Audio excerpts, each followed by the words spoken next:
deixado tudo para nós. O evangelista Marlon falou tudo aqui, meu irmão, não precisa nem pregar. Está dentro de você, está dentro de mim, está dentro de nós. Jesus, Ele tem habitado em tua vida, Ele tem dado força na tua vida, para que realmente você e eu possamos se levantar como uma igreja vitoriosa, como uma igreja forte, como uma igreja que está decidida a enfrentar as batalhas, a enfrentar os problemas e declarar uma palavra de vitória, e declarar que seja um Deus que pode grandes coisas.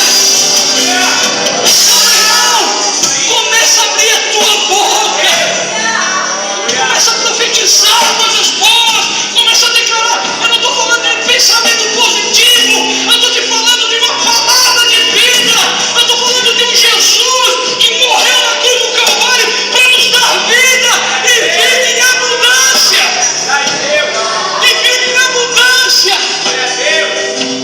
Aleluia. Então te coloca de pé, igreja. Fala glória a Deus, glória a Deus, glória a Deus, glória a Deus, glória a Deus, glória a Deus.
Rasgue o teu coração, aleluia. Então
abraço no teu irmão do teu lado, dá um abraço nele, fala uma palavra de Deus para ele.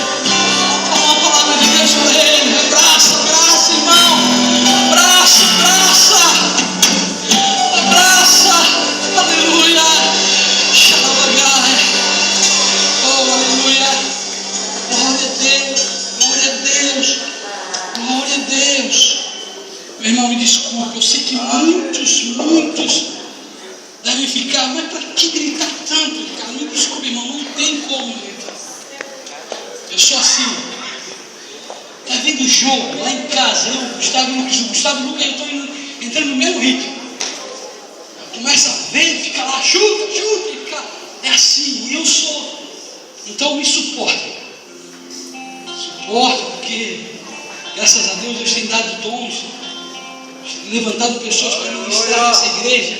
Então você, pelo andar da carruagem, você vai me ver uma vez no domingo aqui. Então, que eu não sei quando, para você não dizer, não, esse dia eu não vou. Não sei quando. Mas atura aí, meu irmão. Aleluia. E faz igual come peixe. Joga a espinha para o lado e come a carninha que é boa. Te fortifica. Em nome do Senhor Jesus. Em nome do Senhor Jesus. Eu vou ser breve. Em Joel capítulo 2, versículo 12, fala assim uma palavra do Senhor, uma profecia. Joel capítulo 12. Joel capítulo 12, versículo 28. Não vamos no 12, vamos no 28, que diz assim uma profecia.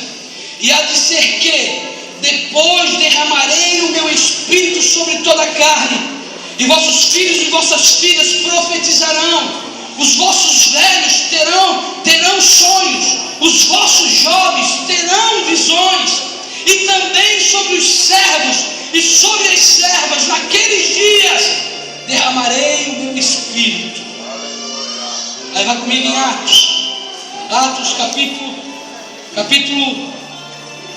capítulo 2, verso 1, fala assim: cumprindo-se o dia do Pentecoste, estavam todos reunidos no mesmo lugar, e de repente veio do céu um som como de um vento veemente e impetuoso, e encheu toda a casa em que estavam sentados, e foram vistas por eles línguas repartidas como de fogo, as quais pousaram sobre cada um deles, e todos foram cheios do Espírito Santo, e começaram a falar em outras línguas, conforme o Espírito lhes concedia que falassem. No capítulo anterior, capítulo 1, no verso 8, fala assim, Jesus falando: mas recebereis a virtude do Espírito Santo, que há de vir sobre vós, e sereis testemunhas, tanto em Jerusalém, como em toda a Judeia e Samaria, e até os confins da terra. Pode baixar um pouquinho, sim. Amados, o que Deus me levou a meditar nessa palavra, e ontem nós tivemos uma vigília aqui, uma oração, não uma vigília, mas um momento de oração da RDJ, e nós fomos levados um pouco a meditar sobre isso também. Amados, no Antigo Testamento, se você for olhar a manifestação do Espírito, ou ao derramar do Espírito de Deus, ele era em um grupo muito seleto.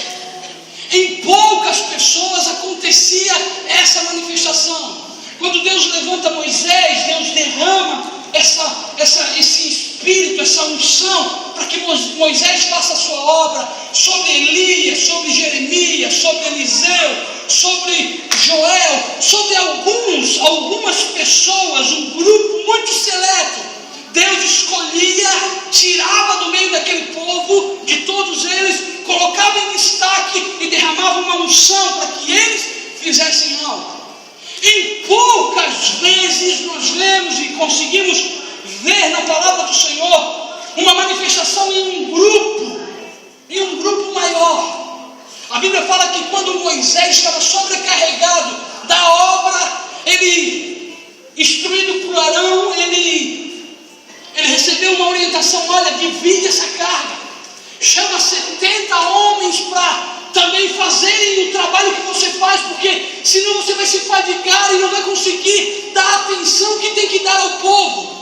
E quando Moisés fez isso e fez uma oração, a Bíblia fala que veio o Espírito sobre todos esses 70 homens, até aqueles que foram convocados, mas não apareceram no local, na casa, na tenda deles, Deus visitou.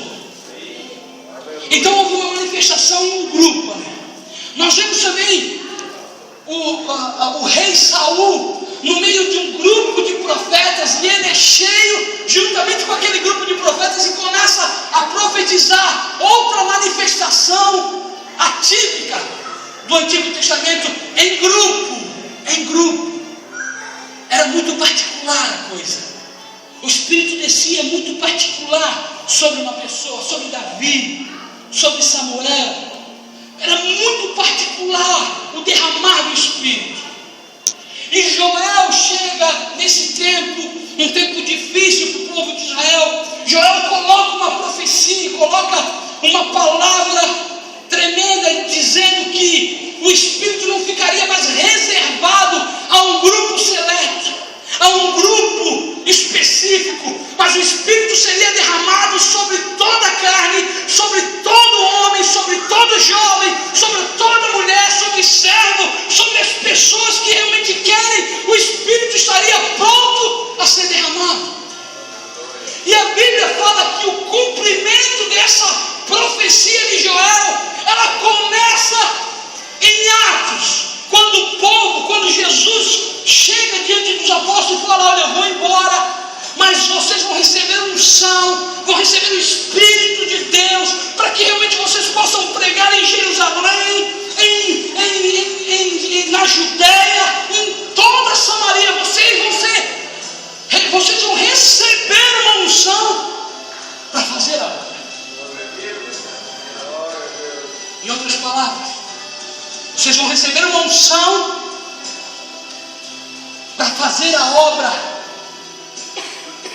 não colocando cargos. Eu sou pastor, eu tenho que pastorear. Eu sou evangelista, eu tenho que evangelizar. Eu sou presbítero, eu tenho que presidir. Eu sou diácono, eu tenho que servir. Deus respeita, entende que é necessário para uma organização de um grupo todo esse sistema eclesiástico. Mas o Espírito não está sujeito a ser derramado apenas em um grupo seleto, mas em todos que confessam e creem que Jesus é o Senhor e Salvador das suas vidas. Quando Jesus fala isso, que eles receberiam essa unção e que eles sairiam para fazer essa obra, para realizar essa obra, a Bíblia, mais ou menos, pelos que as pessoas estudam, os estudiosos, eu não sou muito estudioso, fala que passou uns 10 dias e começou a festa do Pentecoste. Era uma festa judaica lá do povo, e eles estão todos reunidos num local, e ali começa a manifestação do Espírito sobre todos que estavam ali. Não interessava se era apóstolo, não se interessava se era profeta, não se interessava se era um homem que andou com Jesus, se era Pedro, João, Tiago, não interessava. Todos que estavam ali orando, buscando, receberam o toque e a visitação do Espírito de Deus para fazer grandes coisas, para fazer grandes obras. Então, por que toda essa introdução que eu fiz para você? Porque o que eu quero ministrar e o que eu quero colocar para a sua vida hoje é que o título que eu procurei trazer para a minha vida e que espero que sirva para a sua vida é: vitória, felicidade ou importante é o ministério? Vitória, felicidade ou importante é o ministério? Mas se eu falasse isso no começo, meu irmão, muitos iam achar: não, isso aí é para pastor Arlete e para pastor Edésio. Isso aí é para um grupo seleto. E o que eu quero te falar hoje, que Deus trouxe você aqui hoje, não importa o teu grau de instrução, não importa o teu conhecimento bíblico, não importa a tua condição financeira, o teu grau, nada, a tua cor, a tua aparência, não importa nada. Deus te trouxe aqui porque tem um chamado com você, tem algo delegado para a minha vida e para a sua vida. Seja você jovem, seja você maduro, seja você já de uma idade avançada, mas eu não posso fazer mais nada. Deus ainda quer te usar, Deus ainda quer fazer contigo, mas eu sou muito novo, tenho que aproveitar muita coisa. Deus quer te usar nesse tempo, nessa geração. É esse Deus que tem chamado eu e você. Mas eu tenho minhas deficiências, eu tenho as minhas limitações. É esse Deus que quer te usar. É esse Deus que quer nos usar. E que tem nos convocado, nos chamados para estar diante dele, para sermos usados. Então, meu irmão, não tem. Se você aceitou, creu, recebeu esse Jesus como teu Senhor e Salvador, você reconhece o sacrifício da cruz, então você tem uma missão na sua vida, você tem um chamado na sua vida, você tem um ministério na sua vida, e você tem que realizar isso, e eu tenho que fazer isso, e eu tenho que colocar em prática, e eu tenho que desenvolver isso, e muitas das vezes eu tenho que decidir se eu quero vitória, se eu quero felicidade apenas, ou se eu quero cumprir o propósito de Deus na minha vida, ou se eu quero realmente cumprir o ministério que Deus tem dado na minha vida. Por que eu estou falando isso? Nós vamos ler bem rápido. Fico olhando para o relógio, irmão, fico olhando também. Bem rápido, 2 Samuel, eu leio para você. 2 Samuel capítulo 19, verso 1 ao 7. Um acontecimento que ocorreu dentro da família de Davi. E para que nós possamos entender alguma coisa sobre isso, vitória, felicidade, ou importante é o chamado. Contaram a Joabe que o rei Davi estava chorando e se lamentando por causa de Absalão. Assim naquele dia a alegria de vitória virou tristeza para toda a tropa de Davi, porque eles souberam que o rei estava chorando a morte do seu filho. Eles voltaram, entraram na cidade em silêncio, como fazem os soldados que fogem da batalha envergonhados. O rei havia coberto o rosto e gritava alto: ó meu filho Absalão, Absalão, meu filho. Então Joabe foi à casa do rei e lhe disse: hoje o Senhor humilhou os seus soldados, aqueles que salvaram a sua vida, a vida dos seus filhos, e as filhas, e a vida das suas esposas e concubinas. Verso 6, o Senhor odeia os que amam e ama aqueles que o odeiam, e mostrou que os seus oficiais e os seus soldados não valem nada para o Senhor. Eu estou vendo agora que o Senhor ficará muito feliz se hoje Absalão estivesse vivo e todos nós estivéssemos mortos. Verso 7, vá agora e dê uma palavra de elogio aos seus soldados. Se não fizer isto, eu juro em nome de Deus, o Senhor, que amanhã de manhã nenhum deles estará do seu lado. E esse seria o pior desastre de toda a sua vida. Amados, para nós entendermos essa passagem, Absalão era um jovem filho de Davi, e que almejou muito estar no lugar do seu pai. Queria tomar de qualquer jeito o trono de Davi. E Absalão,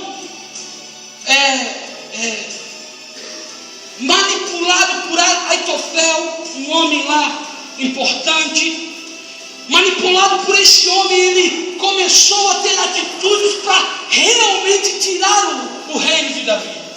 Diz a palavra que uma das estratégias foi ficar na porta do reino lá de Jerusalém, sentadinho esperando as pessoas virem se aconselhar com o rei.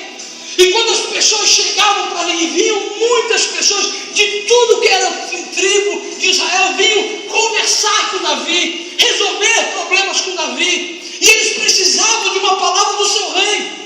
Só que era uma multidão, era um grupo muito grande. Muitas das vezes não dava para Davi dar atenção devida a todos. E Absalão, num ato maligno, começou a semear discórdia e semear uma interrogação no coração desse povo. Pois é, se eu fosse rei, eu daria atenção para você. Se eu estivesse lá, eu resolveria o seu problema, porque eu sei que o seu problema é importante. Davi nunca disse que o problema do povo de Israel não era importante. Só que Davi não conseguia resolver todos os problemas. E Absalão queria, de uma certa forma, argumentar e levar o coração daquele povo para o seu lado. E com muita sutileza ele conseguiu fazer isso. Até que ele conseguiu preparar um grupo que realmente estava definido a tirar Davi do reino e colocar Absalão como um novo rei dos hebreus, dos judeus. E quando isso aconteceu, Davi, não querendo entrar em luta, não querendo ver morte entre o seu povo, ele disse: eu saio, eu abandono isso e saio, e vou deixar que Deus julgue essa causa.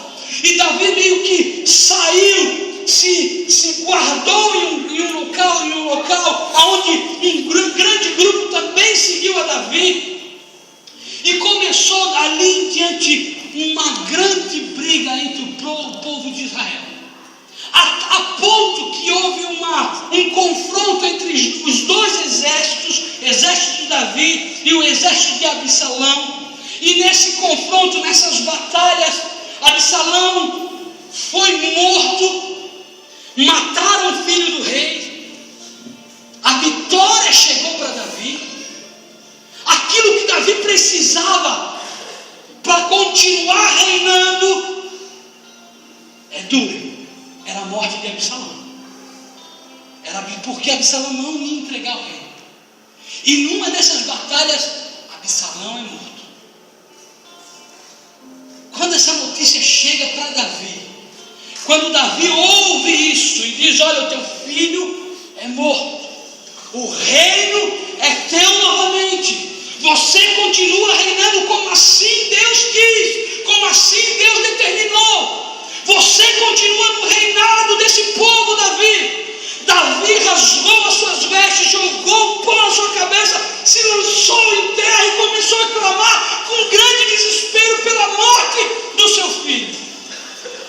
Amado, a grande lição que eu tiro aí, para que nós possamos encurtar um pouco mais e não ficamos se alongando no horário.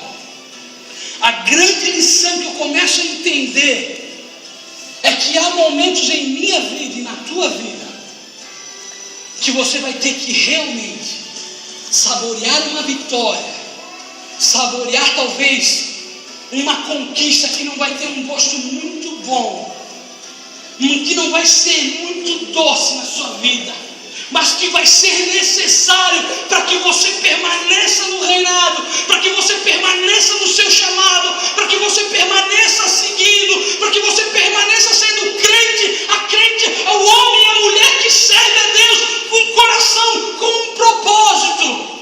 Davi recebeu uma vitória que para ele não era uma vitória muito doce. Ele estava ouvindo que o seu filho morreu, mas era necessário, porque se o seu filho não morresse, todos daquela que estavam com Davi seriam mortos, e o próprio Davi seria morto, porque Absalão estava determinado a fazer isso. Tanto é que Absalão desmoralizou Davi na frente de todo o povo, pegando suas concubinas e tendo relações diante do povo com as mulheres de Davi. A Bíblia conta isso. Então Absalão estava com o coração corrompido e determinado a fazer isso. Então Davi agora recebe essa notícia, entende isso, recebe isso na sua vida, mas para que ele pudesse permanecer, Absalão tinha que morrer. Meu irmão, tem horas que a gente vai ter que renunciar coisas no nosso íntimo tão grande. Tem horas que a gente vai ter que batalhar com as paixões, com os sentimentos internos dentro de nós, com coisas tão pessoais nossas, que nós vamos sentir um gosto tão amargo, mas que é tão necessário para que eu e você estejamos alinhados com a vontade do Pai, para que eu e você possamos cumprir realmente essa profecia de Joel, que o Espírito tem descido e tem vindo sobre um povo que está disposto a ser usado, que está disposto a divulgar e a pregar o Evangelho, a pregar a palavra e fazer que o nome do Senhor Jesus seja divulgado. Aleluia, Que as pessoas creem glória a Deus. que Ele realmente vive, que Ele realmente é Deus, que Ele realmente é Deus. E muitas das vezes nós não vamos muito longe não, meu irmão. Vamos dentro da nossa casa, dentro do nosso lar. São coisas que eu vou ter que renunciar para que aqueles que estão dentro, perto de mim, ao meu redor, possam ver, possam entender, possam ver que realmente é um povo que decide em buscar o Senhor. Como a pastora falou aqui, muitas das vezes nós não somos os melhores, acertamos em tudo, mas nós temos que ser sinceros. Sinceros com o nosso Deus, sinceridade, e saber que essa sinceridade com o nosso Deus talvez vai nos custar algumas coisas meio amargas, que não vão nos dar um sabor muito bom, que muitas das vezes nós vamos ter que aturar e vamos ter que renunciar e vamos ter que batalhar muito para que aquela vida seja conquistada, para que aquela pessoa seja alcançada. É um preço que nós vamos ter que pagar, que nós vamos ter que ter na nossa vida para ver o nosso ministério acontecer. Aleluia, Jesus. É mais conveniente fazer aquilo que aquele homem dos 5 talentos, quando a parábola dos 5 talentos, quando Jesus fala que o Senhor distribuiu 1, 2, 3 talentos e foi distribuindo para as pessoas, e um pegou aquele 1 talento, foi lá e escondeu. Amados, é bom, é muito fácil isso, esconder, deixar quietinho. Não, eu não vou mexer com isso. Mas você foi marcado, você tem um chamado, você não veio para cá só para ficar num banco, você não veio para cá para só se alimentar espiritualmente, você veio para cá para você ser sal e luz tem que se colocar em cima para iluminar, e sal tem que contagiar onde está, onde o sal é colocado, você sente o sabor, você vê que é alguma coisa diferente. É isso, meu irmão, nós fomos chamados para ser uma igreja viva, uma igreja não essa estrutura material que estamos vendo, mas uma igreja eu e você vivendo o Evangelho. Não importa se vieram e estão congregando conosco, mas eu tenho que pregar, eu tenho que dar o meu testemunho, eu tenho que viver o Evangelho, eu tenho que sofrer muitas das vezes eu tenho que vencer, ter vitórias amargas na minha vida, porque é necessário no meu ministério, porque é necessário no teu ministério. Tem coisas que nós não entendemos. Na hora, no momento nós não entendemos. Tem coisas que nós só vamos entender na eternidade. Infelizmente. Por quê? Talvez porque Deus saiba que entende que o meu e o teu coração não está tão preparado. Então Ele nos reserva algumas coisas. Ele reserva algumas coisas. Amados, o que Deus tem queimado dentro do meu coração, o que Deus tem feito eu meditar a cada dia, é que a caminhada realmente muitas das vezes não é uma caminhada tão simples e tão fácil. Não é uma caminhada que a gente vai conquistar tantas coisas, mas que é necessário, e que o meu coração e o teu coração tem que estar na eternidade. Na eternidade. Eu estava lendo uma passagem em Jeremias, e Deus fala assim: Jeremias, pega um pote, uma botija, vai até os sacerdotes e as pessoas ali com essa botija, E você vai profetizar a eles. E a Bíblia fala que Jeremias prontamente fez isso. Chegou diante daqueles homens, entregou tudo que Deus tinha dado a ele, e uma palavra dura, uma palavra que realmente trouxe uma reflexão para todos aqueles homens. E por final, Deus falou assim: agora você joga essa botija no chão, quebra ela toda e fala para esse povo que é assim que eu vou fazer com esse povo. É assim que eu vou fazer. Ele fez isso, fez tudo aquilo que Deus mandou. De repente levanta um filho de um dos sacerdotes que mandava naquela época, manda pegar Jeremias. Irmão, Jeremias não estava jogando tênis, Jeremias não estava passeando no shopping, Jeremias não estava curtindo uma tarde de domingo com a família. Jeremias estava fazendo a obra, estava fazendo o propósito de Deus na sua vida. E diz a palavra que aquele homem manda pegar Jeremias, colocar no tronco, bater em Jeremias e deixar ele a noite todinha ali, até no outro dia. No outro dia ele manda tirar Jeremias daquele tronco e libera Jeremias. E aí Jeremias se levanta, Deus dá mais uma palavra a ele e fala: Deus vai mudar tudo isso. Quer dizer, meu irmão, e o que eu quero que você, que é homem e mulher de Deus, que você que quer realmente um evangelho genuíno, que quer viver esse evangelho, um evangelho que tem promessas de abençoar a tua vida, que tem promessas de trazer prosperidade sobre a tua família, que tem promessas de realmente fazer grandes coisas na sua vida. Amados, muitos sabem aqui, acho que quase toda a igreja sabe, meu filho passou por uma cirurgia no estômago.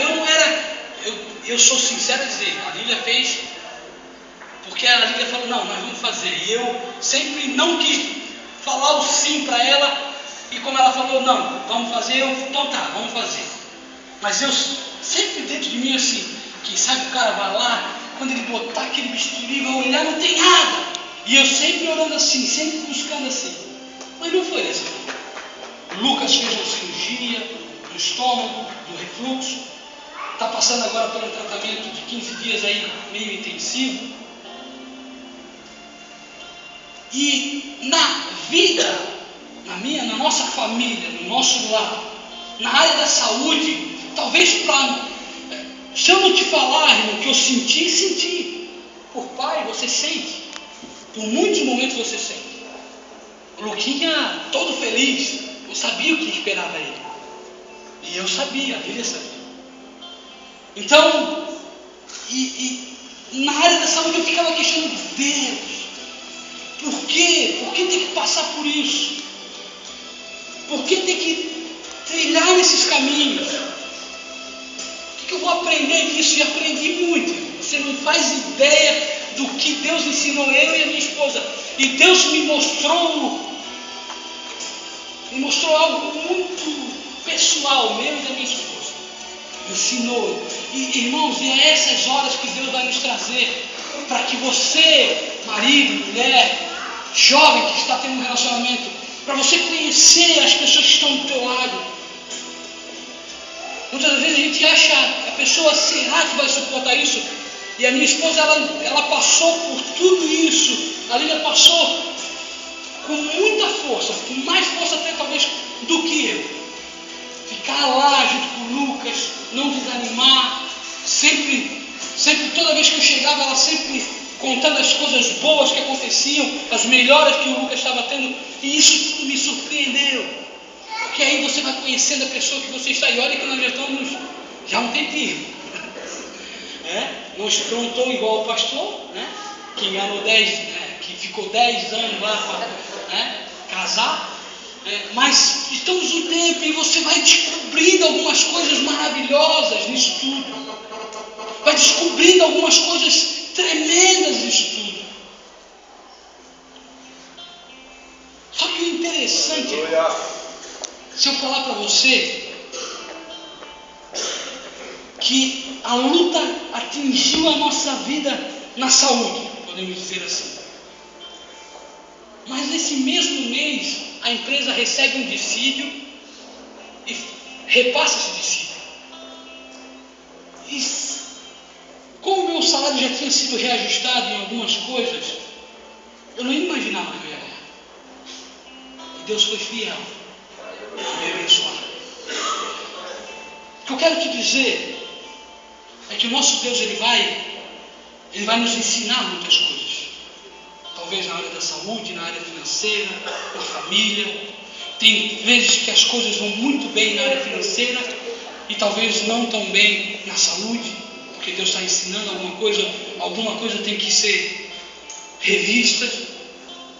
Talvez na família alguma coisa possa acontecer para que a gente pare um pouco, pense, crie alguma estratégia nova para resolver. É um Deus que tem muitas coisas, muitas bênçãos para mim e para você. Só que é um Deus que está disposto e está querendo muito um povo que se levante como Jeremias, que mesmo fazendo a obra do Senhor, que mesmo entregando aquilo que Deus queria que entregasse, ele não se preocupou em ser açoitado, e não se preocupou em ficar dormindo num tronco, não se preocupou em passar todo aquele ultraje que ele passou, mas ele fez a vontade do Pai. Eu não quero te dizer que Deus quer te sacrificar, que Deus quer te açoitar. Eu quero te dizer que muitas das vezes Deus vai exigir, vai querer que nós esmurramos a nossa carne, sim. Isso é princípio. Ele vai querer que você e eu esmurre a nossa carne, que o pecado não tenha domínio, que o pecado não consiga dominar as nossas vidas, que o nosso coração seja guardado para fazer a obra, para seguir em frente, para desfrutar da presença de um Deus poderoso que revela grandes coisas para a sua vida. Mas não tem revelado, você tem parado para ouvir, você tem se colocado realmente à brecha para deixar que Deus te use aonde você estiver, no meio que você estiver. Mas aonde eu estou só tem homens e pessoas que falam palavrão, que não creem em Deus. Mas se Deus te colocou ali, meu irmão, seja luz e sal. Glória a Deus. Seja a diferença. Seja o homem, seja a mulher que vai fazer a diferença, que tem o Evangelho dentro de si, que tem o Evangelho dentro da sua vida. Aleluia. E que não vive de aparência, mas vive pela fé em um Deus que resolve, um Deus que revela, um Deus que traz grandes coisas para os seus que o buscam. Aleluia. É esse Deus. Amados, vamos parar aqui. É esse Deus que te chamou essa noite para te dar um chacoalhão e te dizer: você tem um ministério. O ministério não está num grupo seleto. O Espírito tem sido derramado sobre a minha vida e sobre a tua vida. E você tem uma obrigação, você tem um dever a ser cumprido. Você tem um dever a levar a palavra, a levar a glória do seu Deus. Agora você tem a opção de enterrar o seu talento e esperar naquele grande dia e conversar com Ele. Está aqui, Senhor. Eu sei que você tira onde não plantou, então está aqui. O que tu me deste está aqui. Eu não perdi, também não falei para ninguém, não contaminei nada, mas também não fiz nada para que isso pudesse chegar em outras pessoas. E aí é pessoal, meu irmão. Não é eu que vou julgar. É Deus e você. É Deus e você. É Deus e eu. Agora feliz é aquele povo que quando recebe 1 ou 2 talentos, multiplica em 4, em 6, e vai multiplicando, e vai fazendo, e vai tendo sede, e vai tendo vontade, e vai querendo fazer, mesmo que venham as aflições, mesmo que muitas das vezes a vitória, a felicidade não chegue tão da forma que você precisava, mas você continua firme no ministério, você continua firme naquilo que Deus te chamou. Se coloca de pé, meu irmão. Aleluia, aleluia. Oh Espírito de Deus.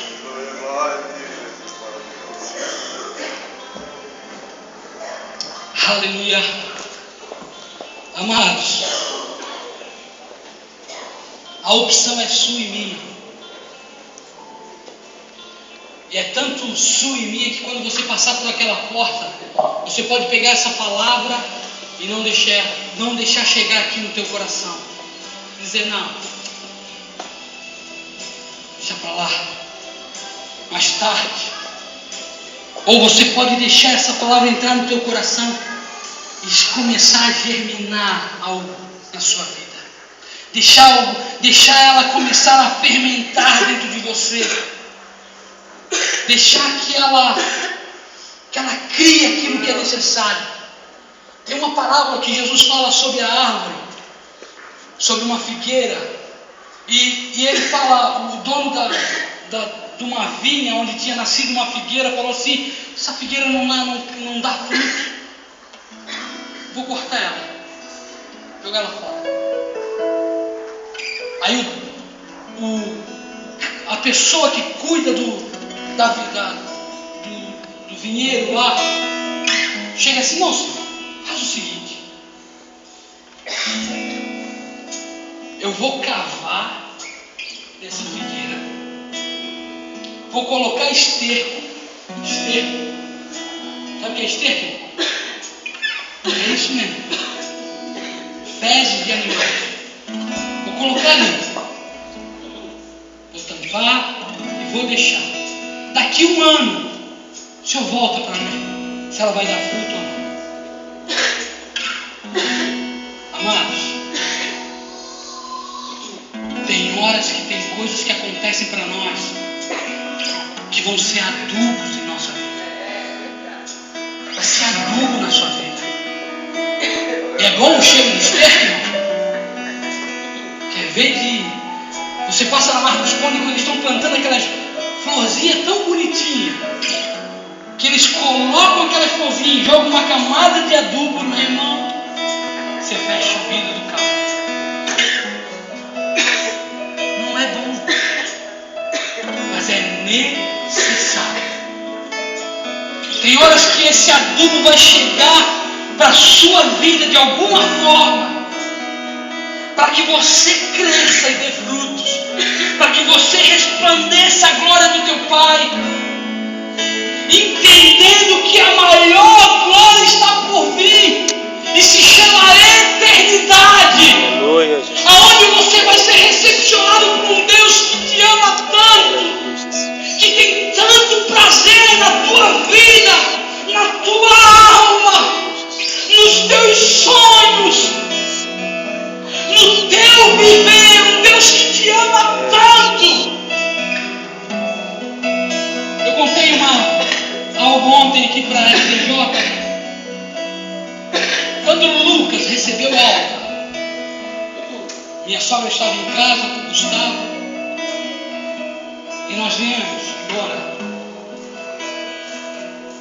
E o Luquinha veio falando muito, estava feliz porque tinha saído do hospital.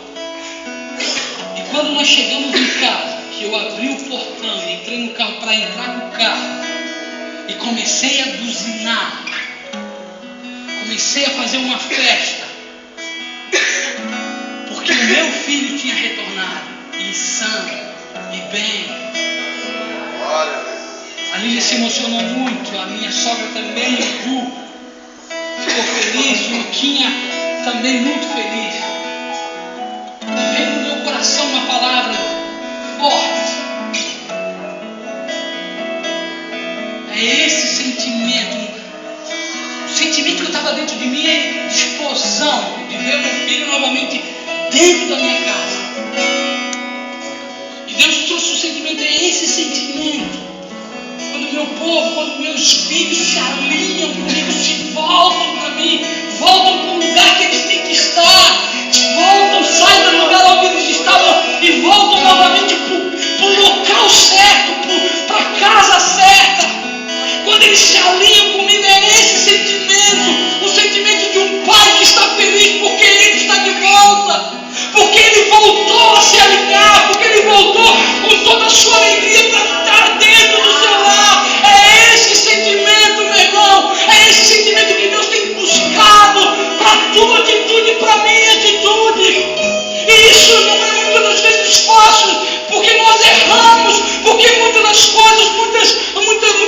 antigos têm nessa vida para nos distanciar. Muitas coisas acontecem para nos tirar do caminho, para nos tirar de dentro do lar, tirar de dentro do local onde Deus quer.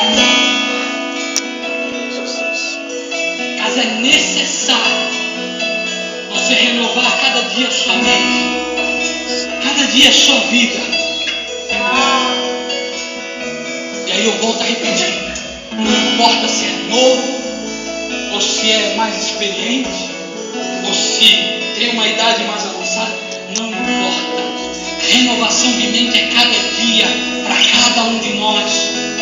É um exercício que é necessário e obrigatório na nossa vida.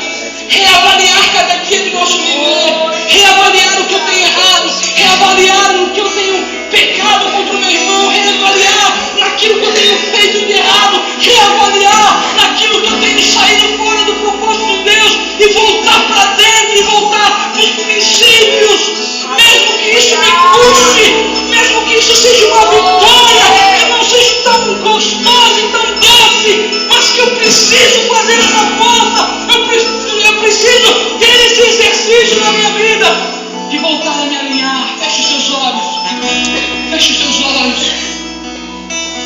Aleluia, aleluia. Xalabagalaba, sandalagai, xalabagalaba, salabagai. Oh Deus, Deus, a tua palavra foi lançada, Senhor, é contigo, Deus, é com teu Espírito, é o teu Espírito que convence-nos, Senhor. Não adianta vivermos de domingo a domingo, Senhor, recebendo e não entendendo e não germinando, Senhor. Ah, Deus, que não seja mais uma noite, mais uma pregação, mais uma noite em nossas vidas, mas que seja uma noite, Senhor, onde nós possamos entender, aleluia, que essa unção está sobre o nosso viver, que tu tens chamado não um seleto grupo, mas tu tens chamado a todos, que esse Espírito tem sido derramado em todos. Não importa o grau de estudo, não importa a condição social, não importa a cor, não importa o passado. Deus precisa de sinceridade para hoje, Senhor. Aleluia, olha para corações sinceros nessa noite. Olha para corações sinceros nessa noite, Deus. E aquilo que eu tenho que esmurrar para vencer, que muitas das vezes não vai ser tão bom. O teu Espírito traga revelação, traga entendimento.